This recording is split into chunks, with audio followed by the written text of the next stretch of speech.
Assalamu alaikum wa rahmatullahi wa barakatuh. Welcome back to another episode of Jumah Nights. The aim of this episode is to carry on from the previous episode where we discussed the aims and objectives of ABSOCs in light of the Quran and Ahadith. In this episode, we're going to be discussing the history of university societies and our collective experiences within ABSOCs. So without further ado, let's get straight into it.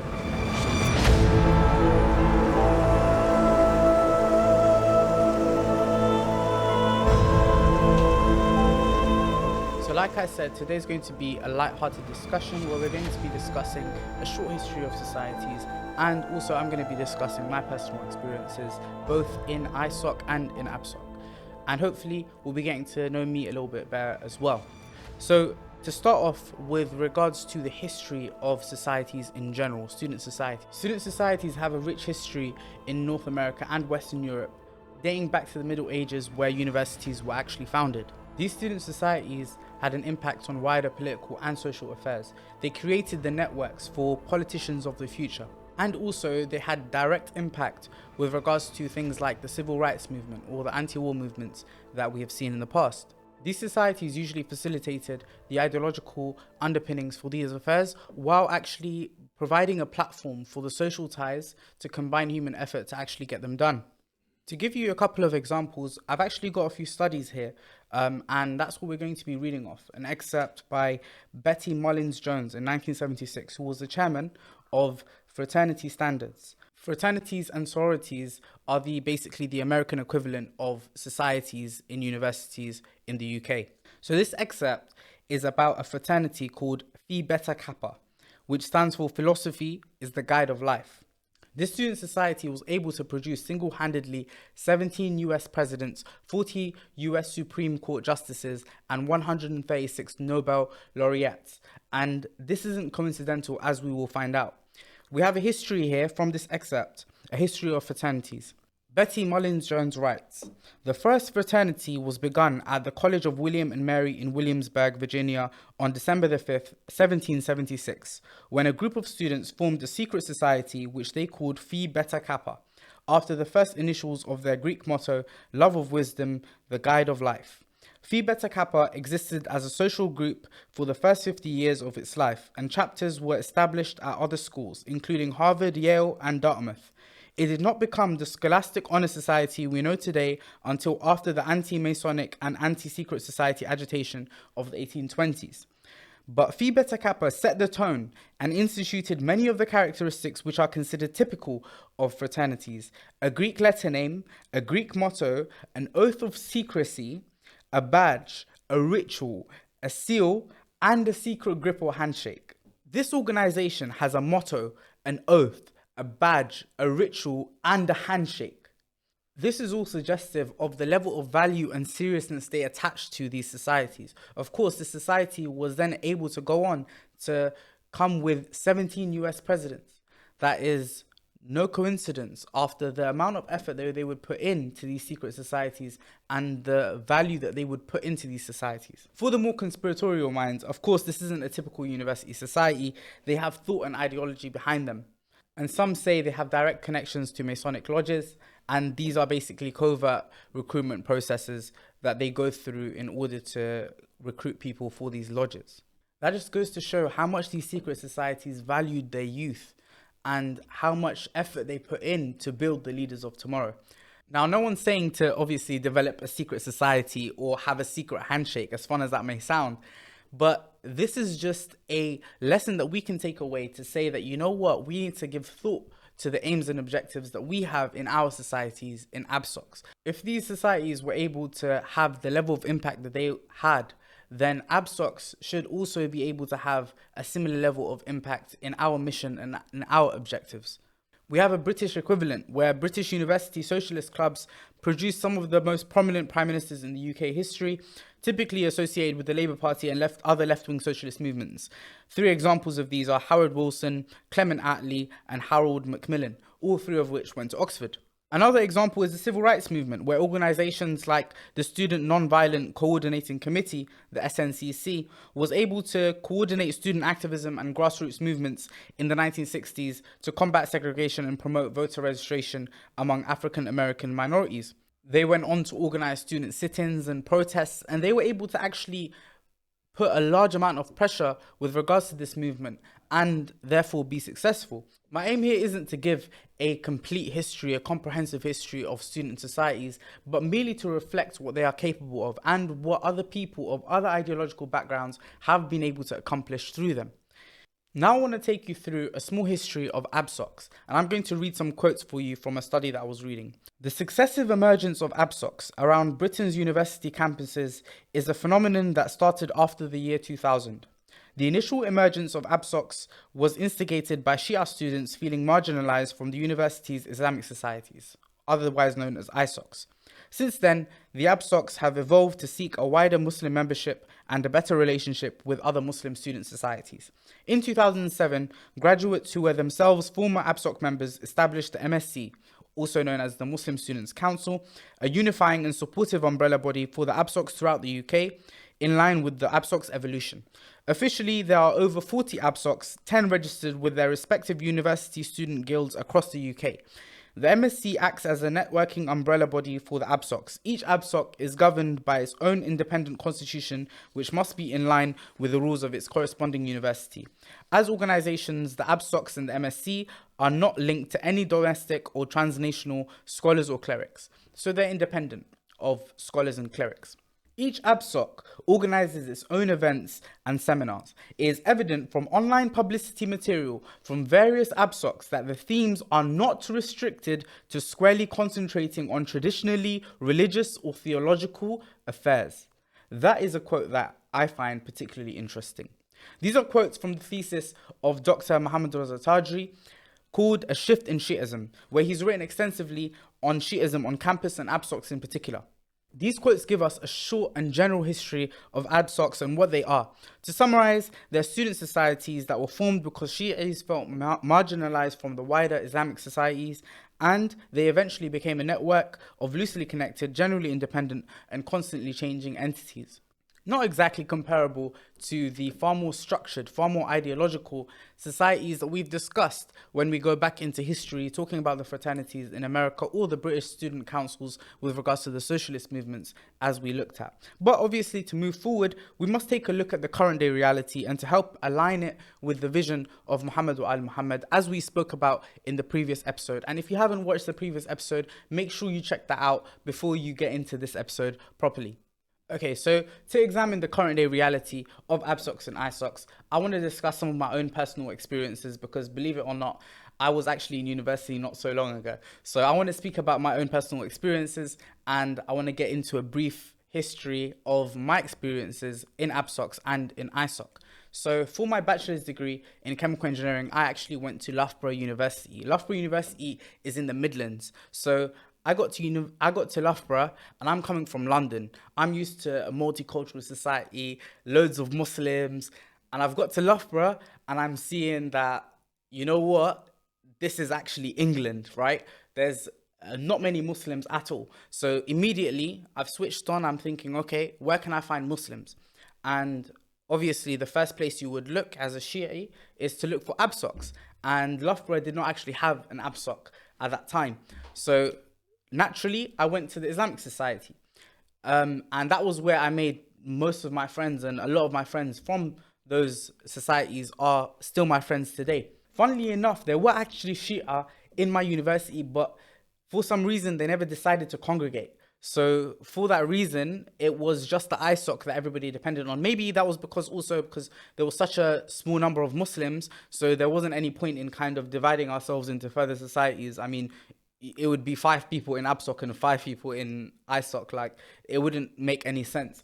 But at that time, I basically really wanted to get involved in the ISOC, and that's what I did. In my first year, I actually stood for the elections, and I became the vice president of the Islamic Society. And a lot of the time, when I tell people that, they become shocked, because what they're used to in London specifically is that the ISOCs aren't the most welcoming necessarily to the Shia, right? But for me, that was the only option I kind of had to get involved in the Islamic environment. So in this ISOC, like most societies, of course, it was basically a place for all the Muslims to get together and, you know, make friends. And that's what it acted as a safe space basically for the Muslims on campus, and those specifically those who'd moved out, because Loughborough, to be honest, is in the middle of nowhere. So most of the people that went to Loughborough were people that stayed out and lived out.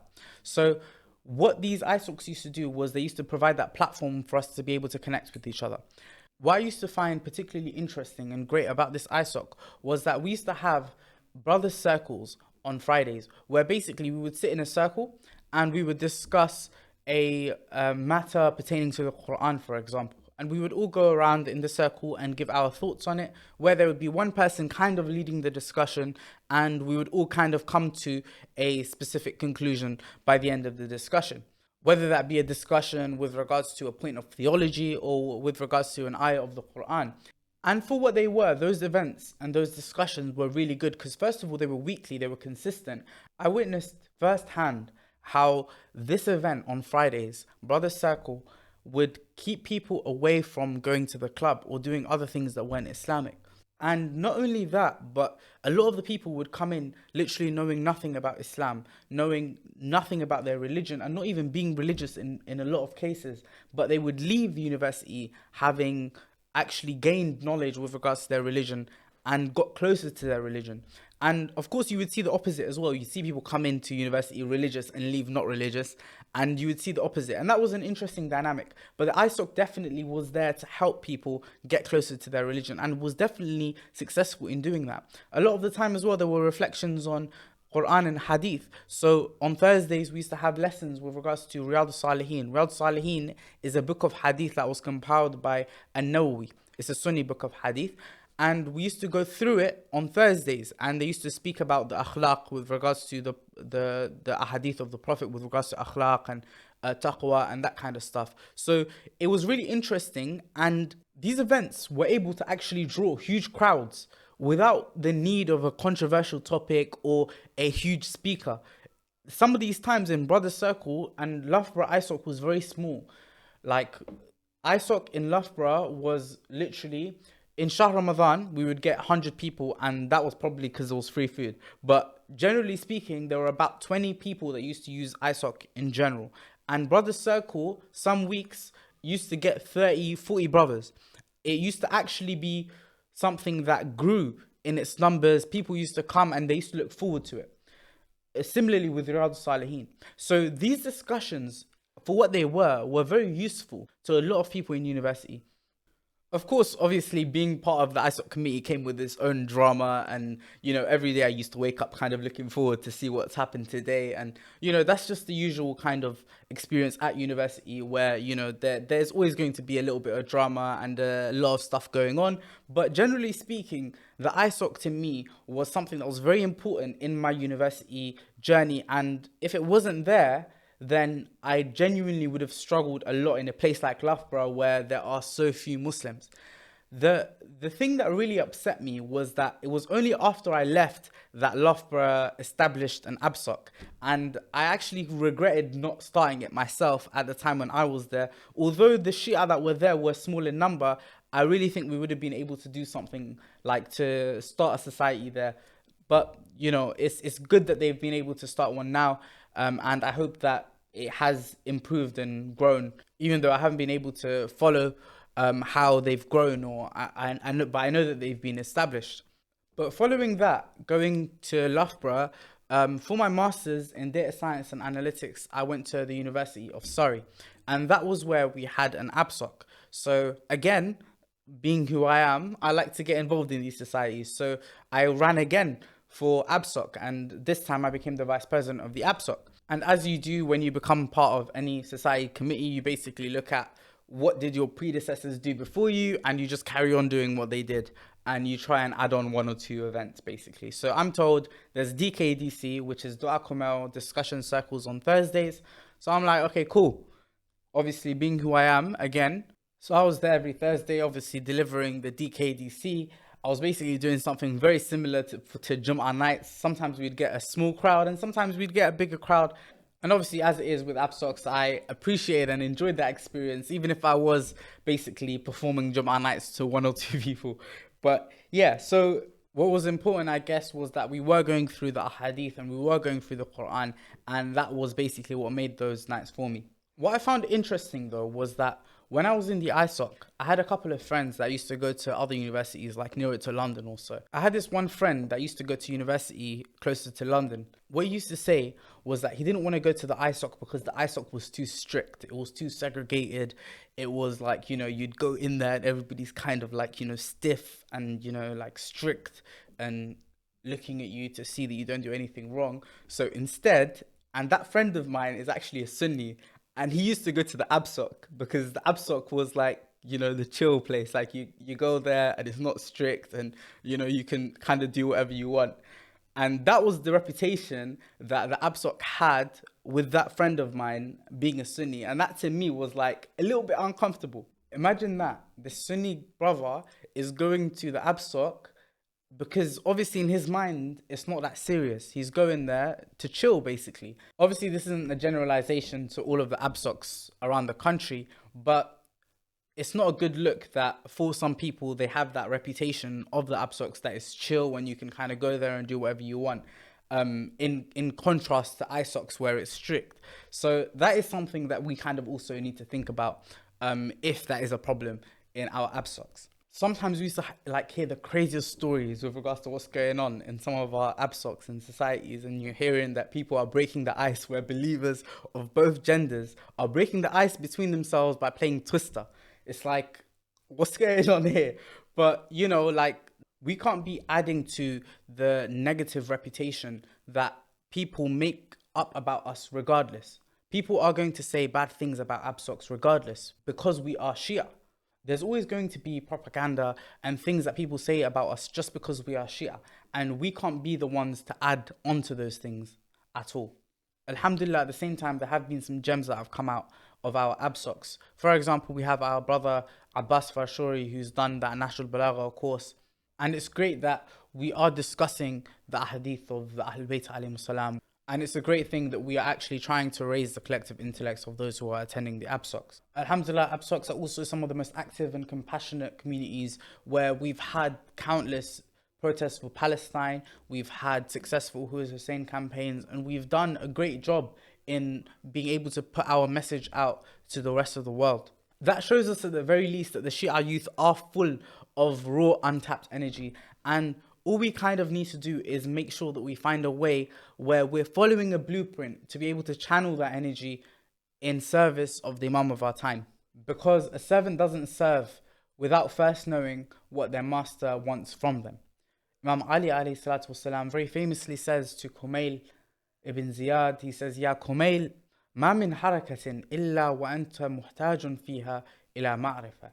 He says, O Kumail, there is not one movement, there's not a single movement that you take except that in it you require cognizance, you require ma'rifah. This episode wasn't supposed to be a scholastic history of ABSOCs, and it wasn't by any means.